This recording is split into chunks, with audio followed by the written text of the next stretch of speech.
Hello and welcome to the SciFirst MovieTalk episode. So in this episode, I'll be discussing Pixar's 23rd full-length feature, the 2020 computer animated movie Soul, as directed by Docter. Now, before I get started with this review, I just want to give a big shout out to D Stungs, who did request this review a little while ago. D Stungs is a YouTuber offering some very nice cocktail recipes. There is quite the mix indeed. Lots of winter warmers for cosy nights and plenty of summer fruits to get those taste buds tingling. So, if you do have a chance, please do check out their channel. I will link a D Stungs episode to the end of this review, as I always do when I'm doing review requests, and I will also place a link to their channel in the video description below. So then, Soul introduces us to Joe Gardner, as voiced by Jamie Foxx, a talented musician and avid jazz lover, struggling to get his big break. Working as a middle school teacher, seeing this as kind of an interim measure until his name is finally in on that top billing and the top big gig kind of thing. Only thing is, this is his life. Jazz from morning to night. And when the school offers him a full-time position, he's not quite as thrilled as, one would think he would be. It's one more nail in that coffin, against his aspirations of becoming this big-time jazz musician. Well, on one fateful day, he does get that chance. The chance to play with the great jazz musician Dorothea Williams, as voiced by Angela Bassett, after being recommended by one of his previous students. He auditions and is an instant hit with the band and enlisted to appear with them on stage that night at a renowned jazz club. Only problem, in his excitement and with blinkered vision only onto that night ahead, he ends up falling through a manhole cover, ending up in intensive care.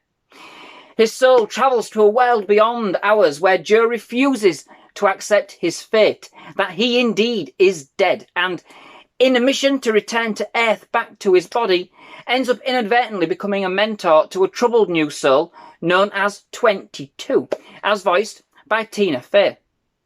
In Joe's relentless mission to appear in the jazz club that night, together, both Joe and 22 go on a journey of discovery like no other, learning about the very fabric of life itself, our purpose, and being all that we can be. Discovering that life can be full and enriching, one fantastic experience if we only just open up our eyes to new and exciting possibilities. So, when I first watched the trailer for this movie, I was a bit apprehensive. Pixar haven't steered me wrong as yet. I don't think I've found a bad Pixar movie. I know there's kind of some that are the lower. I mean, they've always got to be some at the bottom of the barrel, hasn't there? But Pixar's bottom of the barrel is pretty much the a la creme de la creme of quite a lot of the others. But, but this one resembled, when I was watching it, at least I kind of thought initially, that it was very, very similar to the earlier feature, 2015's Inside Out. And indeed, this looked to touch on some rather kind of deep ethos, and what could have been a number of touchy subjects given its overall context and target audience. It's probably why I haven't seen this movie up to this point. Of course, this came out, I think, over Christmas on Disney+. I didn't jump to kind of go watch it. I've kind of watched this after watching Luca, and what was I thinking? So it's about 6 or 7 months that this film's been released, and I still didn't jump at the chance to see it, even though I could, without having to go to a cinema. The man boggles. But that's kind of why I didn't. I thought it was going to be a cheap cop-out, if you know what I mean. But I must say, after watching the movie, my initial thoughts were completely misplaced. This is, in fact, a wondrous and well thought out and very well-meaning piece of cinema. It is notable for a number of reasons, fantastic reasons, in fact. It is the first Pixar movie ever to feature an African-American protagonist, which is indeed more remarkable in itself, of course. It was also the first movie, Pixar movie that is, to ever forego a cinema release and move straight to Disney+, in light of the height of the COVID pandemic during its release.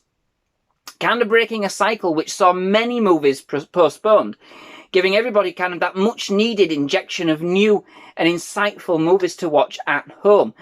And although, yes, indeed, I would always prefer to watch a film like this for the first time at the cinema, this gave people an option where, quite frankly, at the time when this movie was released, there wasn't any. And very little on the horizon at the time. You know, the world seems to be changing on a monthly, come weekly basis as it stands, especially for films. You know, it was at a point.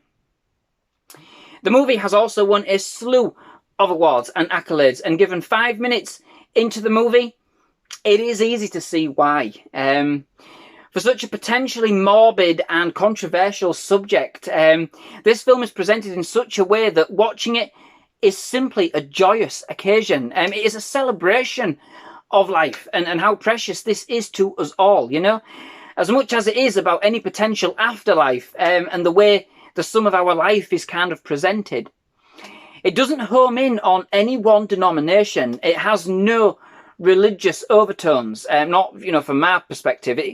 In fact, its depiction of the afterlife and vice versa, the pre-life, is almost a clean-edged kind of fractulated abstract impression, kind of bringing together a number of different concepts and ideas and theology from a number of different religions and beliefs, without really kind of focusing on any one or indeed highlighting any, which makes this, in my opinion, extremely accessible, yet thought-provoking and truly, truly insightful. The use of jazz music is superb, and this is mixed and set against kind of more kind of atonal mechanical segments of music, depicting the more kind of metaphysical elements of the film. It both meshes and clashes at the same time, almost like it's on its own jazz, you know? Indeed, the jazz of life itself. The music more than stands out as one of this movie's most prominent and indeed enjoyable features. It certainly has a very distinct and individual style, which more than captures, you know, your attention and imagination. A number of people worked on the compositions for the film, in fact, with Jon Batiste working on the funky and the excellent kind of jazz numbers, and both Trent Reznor and Atticus Ross working on the remainder of the kind of incidental yet monumental kind of music elements. They say jazz is food for the soul, at least I think they do, and this movie will more than fill you up, you know? The animation totally reflects this kind of eclectic mix of styles used in the movie. It is almost an art form in itself, you know? The extra details that they've kind of added into the scenes presented on Earth are simply out of this world realistic. Some of the instruments looked absolutely exceptional, like they could kind of just jump right out of the screen, you know, along with the notes that have been played. It is truly a heartfelt and deep in its execution on all levels, and extremely artistic. The animation pops, particularly when we enter the beyond, or the before, whichever. There is kind of some great quirky and abstract animation here for sure. The animation complemented kind of the jazz style very aptly. You know, it had that kind of free-spirited, busking kind of improvised feel. I did think at one point it might kind of lose its grounding and its meaningfulness a little when it kind of turned into what I thought was going to be a kind of a standard kind of odd couple team-up. How wrong was I? Sure, it is absolutely hilarious in parts, pardon me, in kind of due to this odd couple arrangement, you know? But this film knows when to tone it down and can be extremely serious and profound, deep and absorbed in its own thoughts at times. It is extremely hard not to get swept up in it all and carried away into your own kind of world of wonder, being very philosophical when it wants to be, and just slapstick enough to tickle your funny bone. You know, this really did end up being a real poignant film. Very expressive, and simply, again, just an amazing experience. Overall, this movie certainly raised some interesting questions about life, death, and our own purpose on this planet, in one of the kind of the most quirky and engaging, accepting and endearing ways I have ever really seen. using an eclectic mix of jazz, abstract imagery, and some genuinely entertaining and thought-out characters. It's all about feeling that soul within, the jazz of life, so to speak, feeling the notes of life flow, savouring the world and the people around us, you know, that we might not always notice because we're in our own world quite a lot of the time. With a totally inspired soundtrack, absolutely mind-blowing animation, and a truly heartfelt and meaningful story, this was indeed a truly magical experience. Totally jazz-infused food for the soul, you know, mixed with some very abstract and eccentric beats of its own. It takes quite a potentially morbid subject and injects some humour and style in only the way Pixar could.